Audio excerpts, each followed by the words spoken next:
He was talking about the women. Prosecutors asked her if she ever saw Diddy use drugs around these women. Audrey nodded. Ecstasy, MDMA, coke. It was like candy. Then she turned directly to the jury. People keep asking why Cassie didn't leave. I'll tell you. Because when someone controls your music, your money, your body, and your future, you're not just in a relationship, you're in prison. Jimmy reportedly covered his face with both hands during this part of the testimony. Reporters described his body language as collapsing inwards and absorbing hit after hit from a testimony he had long hoped would never reach the public. But now it had, and the image of the fun-loving mogul was fading fast. By the end of the first week, the prosecution had done what few thought possible: turned one of the music industry's most untouchable figures into a defendant vulnerable to collapse. The weight of the evidence wasn't just factual, it was emotional, psychological, cumulative. Legal analysts said the case was no longer about a single act of abuse. It had become about a system of control. A culture created and enforced by Diddy, where women weren't partners. They were participants in a machine he orchestrated.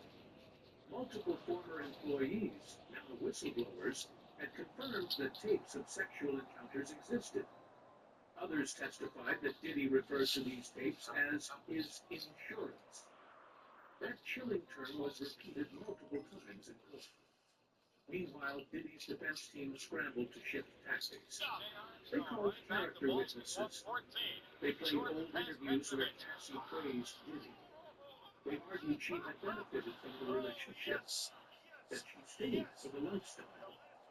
But each time, prosecutors responded by showing texts from Cassie that painted a different picture. One of fear, of guilt, of obligation. She wasn't enjoying the ride. She was holding on because she didn't know how to let go. And the jury? They weren't just listening. They were watching. Watching Diddy shrink in his chair. Watching witness after witness say the same thing. Behind the music, behind the fame, was a man obsessed with power. The final moment of the week came when the prosecution It's hurt my heart. It's like giving a Rockhead his first hit on that pipe. Everything from sexual misconduct to trafficking to psychological abuse. Look what the taste is doing to this child. 9 years old at the time of the alleged incident. It's not funny. The courtroom was dead silent. The judge recessed. You creating this Frankenstein. Diddy stood slowly, eyes down, avoiding cameras as he was escorted away. Week 1 was over, and for the first time in decades, Diddy wasn't directing the scene. He was the one trapped inside it.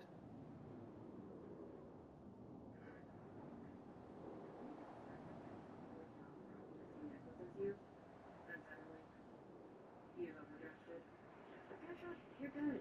Get free overdose coverage with a direct deposit of at least $300 each month. Ever since Sling, Walter discovered his real power, control. The ability to pause his subscription awakened something deep inside him. Now he could pause life itself. Walter was a god. Sling made it possible.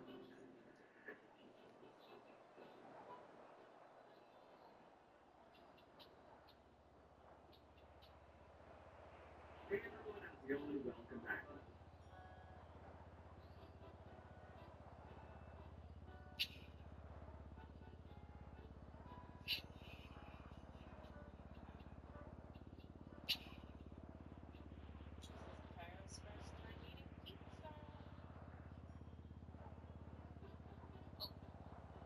Yes, I swear.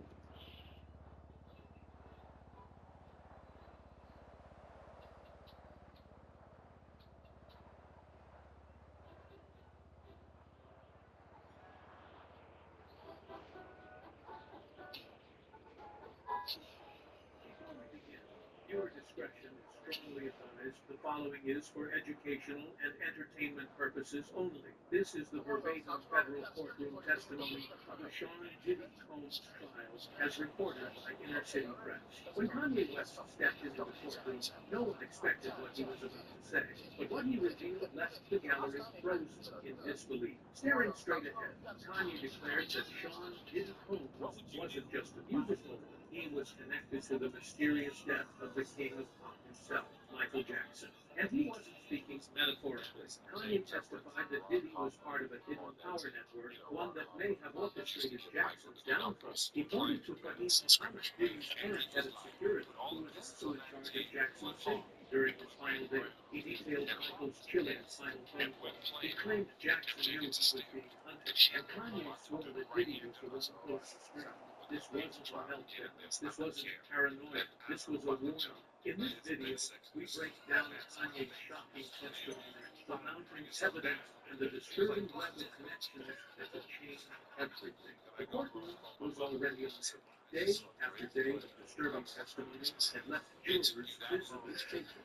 But nothing could have prepared them for what happened when Kanye West walked in, dressed in black, sunglasses off, hands trembling slightly but voice steady. Kanye took the stand as if he had been waiting his whole life for this moment. I'm not here to talk about music, he began.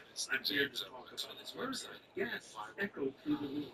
The judge ordered silence, but the tension refused to die down.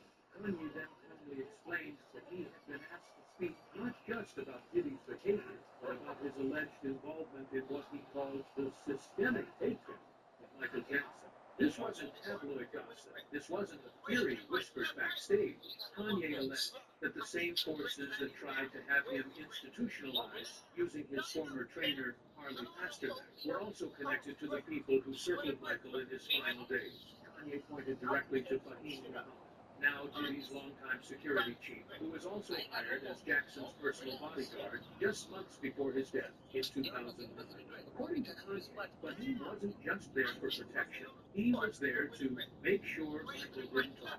Kanye claimed that the same people who warned him to fall in line or disappear had once told Michael the exact same thing. If you go against us, you won't make it to the stage. Kanye quoted a message he said was relayed to both him and Michael in different forms, but Michael didn't listen, and neither did he. Then Kanye dropped the real bombshell. He had heard Michael's final voicemail. He claims the Jackson family played it for him in confidence. In it, Michael sounded terrified, breathing heavily, whispering as if someone might be listening. The last line of the message reportedly said, That's why your nerves are deteriorating and you can't walk without feeling pain. You might not know this, but all the burning, numbness, and tingling caused by neuropathy can be eliminated from your life. That's because, contrary to what doctors want you to believe, the real reason people develop this problem has nothing to do with aging or poor blood circulation. What truly causes this issue is a sticky plaque that clings to your nerves, choking them and corroding the muscle fibers, preventing them from functioning properly, just like damaged electrical wires. This is the true and only root of the problem. Fortunately, after this discovery, Dr. Michael Bennett developed a simple 7-second technique using cayenne pepper, turmeric, and 2 more ingredients that anyone has in their kitchen pantry, which you can start doing today. This natural method has been clinically proven as the only solution capable of eliminating this toxic plaque, restoring normal nerve signals, and reversing the symptoms of neuropathy. It doesn't matter if you're 50, 60, or even 80 years old. Nor does it matter what your current condition is. And the best part, you won't need to use medications, injections, or follow restrictive diets or exhausting exercises. This 7-second natural method performed before bedtime is so effective that the $50 billion treatment industry is struggling to permanently erase this video from the internet. Why are they trying to do this? Because their entire business model relies on keeping you trapped in pain, burning sensations, and tingling, making you dependent on medications for as long as possible. That's because the more you suffer, the longer you remain in that. However, thousands of Americans are already using this natural solution with cayenne pepper and turmeric. They have taken control of their own health and eliminated debilitating symptoms like tingling, numbness, burning, and the prickling sensation in their feet. This 7-second natural solution targets the root of the problem And that's why when the nerve signals are deployed, they become stable. My suggestion is that you stop everything you're doing right now and watch the video that has already reversed neuropathy for millions of Americans. In this video, you'll see an exclusive interview with Dr. Bennett, where he explains in detail how to do this homemade method and the ideal way to use it to naturally eliminate the toxic plaque, stabilize nerve signals, and permanently end neuropathy symptoms today. And remember, this doesn't involve exercises, restrictive diets, injections, or controlled medications. It doesn't matter if you've been living with neuropathy for 5, 10, or even 20 years. Imagine living without constant pain or numbness in your hands and feet, without tingling or burning disrupting your sleep, without the fear of losing your mobility or independence, and above all, enjoying the small pleasures in life like walking without discomfort and cherishing special moments with your family. So click the button on the screen and find out what the ingredients of this natural solution are. Hi, I'm Brett, and I'm Don. This is Diana, and this is Larry. We're the founders of go.I'm. We've made an entirely new way to feed your dog. It all started with Jade. I got Jade out of my early 20s. She was adorable, smart, but nothing seemed to help her until the vet recommended that I started looking for her. All of her issues went away. Her life changed. So Brett started going down this journey, looking into what is the food, how is it made, what can be made with ingredients that would be illegal to sell to a human for consumption, then turned into a powder It don't matter. extruded into the round balls we all know, and then sprayed with nutrients and allergens so the dogs will actually eat it. We were told sugar was the best thing you could feed your dog. Turned out it wasn't. We were told all the food is real food vegetables. That's also not true. I think we all know as human beings that eating highly processed food every single meal, every single day of our lives is not. Then tell them it's Puffy. He knows. He's here. The gallery fills. Jurors look horrified. Diddy was seen gripping the edge of the table, his lawyers urgently whispering in his ear. Kanye simply repeated, Michael knew. As Kanye continued, he focused heavily on a name that has rarely appeared in the mainstream press, Fahim. While much of the public remains unaware of Fahim's background, Kanye made it his mission to shed light on who this man really was and why his presence at both Michael Jackson and Diddy's side might not be coincidence. Kanye began by asking a simple but chilling question. Why would the most famous man on earth, Michael Jackson, entrust his life to a 20-year-old with no high-level security experience? At the time Fahim was hired, he had just graduated from Sacramento State, yet within months he was placed in charge of security for the most targeted celebrity on the planet. Even stranger, Kanye pointed out, Fahim wasn't selected by Jackson himself. According to testimony from the 2011 Conrad Murray trial, Fahim was introduced through industry connections. And those connections, they traced right back to Sean Combs. Kanye claims that Fahim had long been working for Diddy in various capacities, even unofficially, and that his role in Jackson's security detail was more about control than protection. He told the jury that Fahim had access to Michael's schedule, prescriptions, staff, and most dangerously, his fears. Then Kanye revealed another layer. Fahim had been a guest speaker at the prestigious Wharton School, which Kanye insisted was a red flag, stating that institutions like Wharton had long-standing relationships with military intelligence. Kanye didn't outright say Fahim was an intelligence operative, but he leaned into the implication. What kind of bodyguard speaks at Wharton? He asked the jury. Not one who carries a gun, one who carries a mission. He recounted rumors that Fahim had clear medical and arrest security footage from Michael's mansion after his death. And now, Kanye said, this same man helped Diddy run his empire. He described Lil Rod's lawsuit, which named Fahim Muhammad as the enforcer behind a criminal operation. The same lawsuit that alleged Fahim would make people in problems disappear. First Michael Jackson, Kanye said, then me, who's next? Kanye then shifted his attention to a topic he had hinted at many times over the years, but had never before discussed so directly before, the shadowy figures he claimed were placed in celebrities' lives to control, manipulate, and silence them. He pointed to his former trainer, Harley Quinn, as his own android, someone who writes text for him, threatening to send him back to Zombieland if he didn't comply. Kanye looked the jury straight in the eye and said, "That man threatened to lock me up in a psych ward for not behaving. What do you think happens to people who don't play along?" He then drew a direct connection between Harley and Pussy. Two different candidates, two different artists, one goal. He quote, "According to Kanye, Michael Jackson was given his own version of Papa, except this one didn't just threaten to drug him. This one had the keys to his house, his medicine cabinet, and his faith." Kanye replayed the scene. Michael Jackson held a temple so he challenges Kanye West to protest his house, then subsequently switched to David and Ed, which confirms the combination of security. Kanye West challenges Adidas, the Grammys, Balenciaga, even Jay-Z. He refused to fall in line. Suddenly, Kanye told to go back to Zombieland, being forced into hospital, losing deals, becoming, in his words, a modern-day Michael. But Kanye remains civil. He revealed that other artists who stood him, Paul, Pete Rock, Prince, DMX, Whitney, had also expressed fear before their death. "You don't have to believe me," Kanye said. "Just wow." This new special forces device turns men into beasts. It burns calories on autopilot by emulating 10,000 punches in 10 minutes, melting belly fat without rigorous diets or lengthy workouts. It's called Tactical SS, and it was created by a former Army officer and a bioengineer, Captain James Snipes.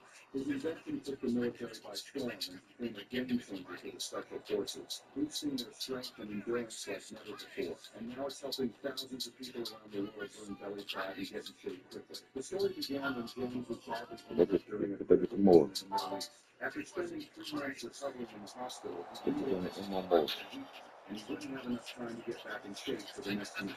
That's when James remembered what he learned in the Army about using electric muscle stimulation. Just look at the pattern. They silence us, and they smile too. The jury sat silent. One member reportedly teared up. Biddy, meanwhile, stared blankly ahead, his face unreadable, but his body language tense. The judge called a brief recess, but the impact had already landed. Kanye's testimony took a darker turn as he began to narrate what he claimed was shared with him by someone within the Jackson family. A final phone call made by Michael Jackson just days before his death. A voicemail never played for the public, but reportedly saved and documented by family insight. According to Kanye, the voicemail was Michael's last attempt to reach out, riddled with anxiety and fear. "I don't feel safe," the voice said. "He's here. I know it. They're trying to take everything." Kanye quoted the final killing words of that voicemail. "Tell them to trust me. He hates me here. Please protect the kid." Gasps filled the courtroom again. The judge demanded mercy. The gravity of that quote landed hard. Kanye claimed the call had been made to someone close to Michael, who had ignored the warning signs at the time. Kanye said that in the days leading up to Michael's death, he began increasingly isolated, barred from adult teams, forced to live with people he barely knew, surrounded by what Kanye called industry friends. With security backing, he pointed directly at what he was doing again. Why was this kid in his early 20s, barely out of college, assigned to the most famous man on earth? Kanye asked, "Why did Michael's longtime security friend suddenly disappear? Why was platoons put in place and by whom?" Kanye brought up one overlooked detail. Michael's security camera system reportedly malfunctioned on the night of his death, the same night that was supposed to be locked down with surveillance station. He said footage was lost, cameras were down, and like in the days footage disappeared, and then Michael just appeared again across the room. What if Michael wasn't supposed to die in protocol? What if he was being practiced something else and they messed it up? Chucky, you little alcoholic shitbag! Are you okay?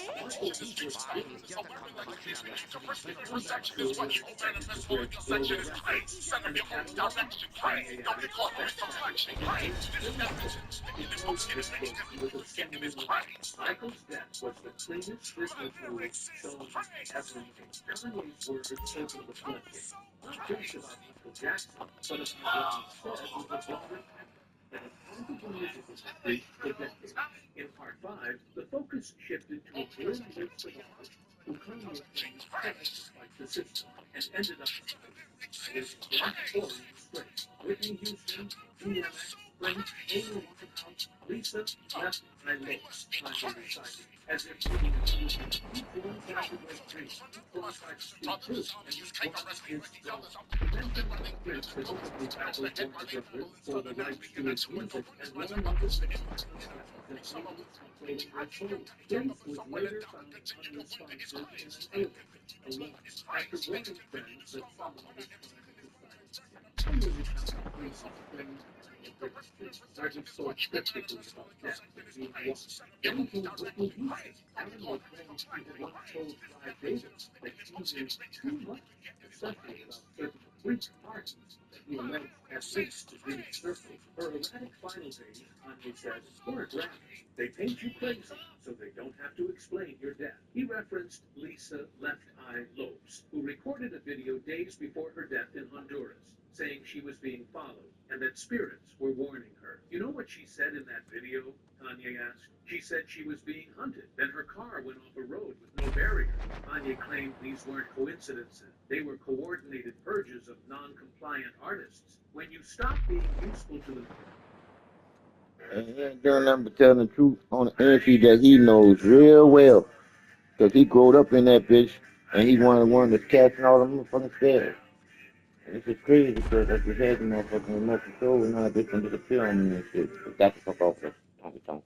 the machine, or you speak out, or you own too much, you become a liability, he said. The courtroom watched as Kanye named one more artist, Biggie Small. You think it's a coincidence that Biggie's death remains unsolved? He asked. Or that the only one left from that circle standing tall is Diddy, Sean Diddy Combs, and the infrastructure Kanye described as one of the most protected empires in music history. According to Kanye, the Diddy brand was not just about music, it was about power, leverage, and control. A front, he claimed, for something far more sinister. Kanye pointed to the Lil Rod lawsuit, which alleges that Diddy orchestrated parties involving sex trafficking, drugs, and bribery. But Kanye told the jury that this was just the surface. The real operation, he claimed, was about influence, about control, and about eliminating threats. He said that Diddy maintained ties with executives, politicians, and former intelligence agents. This is why people disappear. This is why lawsuits vanish,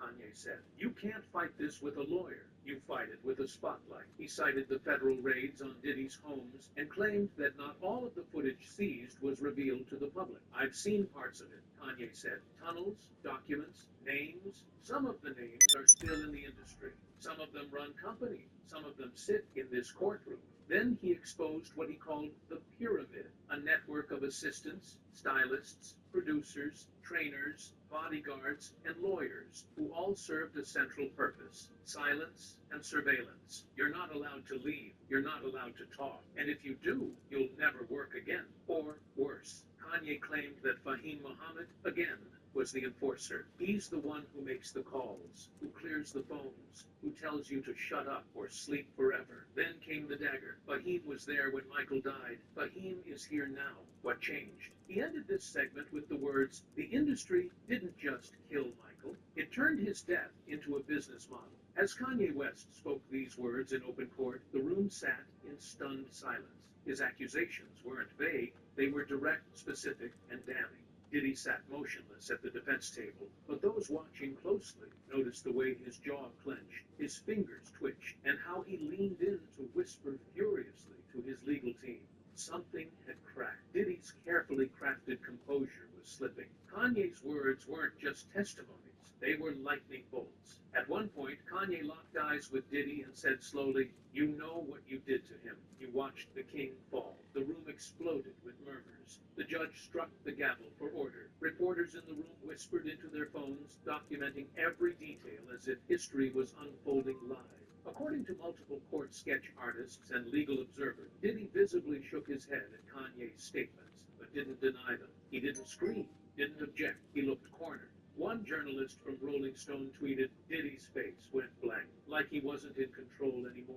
Kanye flipped the entire courtroom with that one line. Kanye continued, referencing past meetings with Michael. He told me he was scared. He told me people were following him. that he felt like someone inside his own home was planning against him. He never said Diddy's name back then, Kanye admitted, but he said the description of the person matched Fahim Muhammad, young, calm, always watching. Someone Michael never hired himself. He didn't trust him. This part of Kanye's testimony felt less like a rant and more like a revelation. The courtroom wasn't watching a celebrity meltdown. They were watching a man unburden himself of something he said he had carried for years. "I'm not here to entertain," Kanye said. "I'm here because a man died and another man got rich from it." That final accusation, a veiled reference to Diddy's 2010 music catalog acquisitions and rumors. Sticky poop. What does it mean? Most don't realize how incredibly important it is peeking at your poop, because the shape and consistency can tell you a ton about your health. Smooth. Rumored 700 million empire built partly off MJ's death sent shockwaves. Not just because of the dollar amount, but because it reframed the motive. Kanye painted a picture. Michael Jackson was more valuable dead than alive, and someone ensured that transition happened with precision. Kanye's testimony didn't just detonate inside the courtroom. The moment it was live streamed and tweeted out, a media storm unlike anything in recent memory erupted. Every outlet from CNN to TMZ ran headlines. Kanye West says Diddy had Michael Jackson killed. Courtroom chaos as Kanye accuses Diddy of orchestrating MJ's death. But what made the world stop was the response from the Jackson family. Jermaine Jackson, in an emotional Instagram post, wrote, "Kanye said what we couldn't say for 15 years. My brother was murdered, and the industry knows it." LaToya Jackson issued a statement via her attorney. "I've said it before. Michael didn't die from an overdose. He died because someone wanted him silenced. We're now ready to speak under oath." And then came the leaked internal emails, reportedly obtained by an anonymous whistleblower from AEG, suggesting that executives were aware Michael was physically unfit for the tour, but proceeded anyway. One chilling email read, "He doesn't need to be well. He just needs to make it through opening night." Kanye's testimony had opened a vault. Even former Jackson staff members began contacting the court, offering to testify. One claimed they saw unfamiliar security men inside Michael's home the night before he died. Another said Michael had grown so paranoid he would sleep with music blasting to drown out the voices he thought were being piped in through the wall. Meanwhile, legal experts began revisiting the role of Fahim Muhammad, questioning why he was not cross-examined during Conrad Murray's trial. "We missed something," said a retired detective who worked the Jackson case in 2009. "This wasn't just bad medicine. This may have been a setup." Every major news station ran panels. Some dismissed Kanye's claims as conspiratorial. Others replayed his testimony line by line, pausing on the moment he said, "They're still watching us." Public opinion shifted fast. Kanye wasn't trending for a new album. He was trending because he might have finally blown the lid off something people feared was true all along. As the court recessed after Kanye's testimony, the buzz inside the courthouse was electric. Security was increased. Reporters scrambled to confirm the Jackson family's rumored subpoenas. The judge reportedly called an emergency meeting with both legal teams to address the gravity of the accusations.